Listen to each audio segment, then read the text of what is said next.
পৃথিবীতে সবচাইতে শ্রেষ্ঠতম দোয়ার স্থান হলো মা বাবা। ওই মা বাবা যদি হাত পাতে আরশ পর্যন্ত পৌঁছে যায়, ওই মা বাবা যদি বদদুয়া করে, পৃথিবীর সব তীর সব টার্গেট মিস হতে পারে, কিন্তু মা বাবার বদদুয়া কখনো মিস হয় না, কখনো মিস হয় না।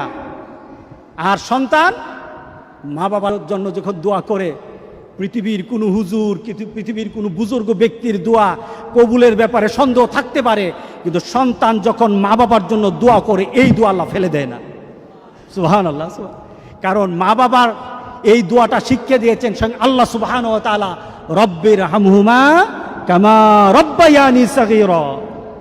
আপনি কবরে থাকবেন, আপনি প্রত্যেক নামাজে আপনার সন্তান দোয়া করবে আপনার জন্য, রব্বির হামহুমা কামা রব্বায়ানি সাগীরা। পড়েন, মা বাবার জন্য দোয়া করেন প্রতি নামাজে বলেন মা বাবার জন্য, রব্বির হামহুমা কামা রব্বায়ানি সাগীরা।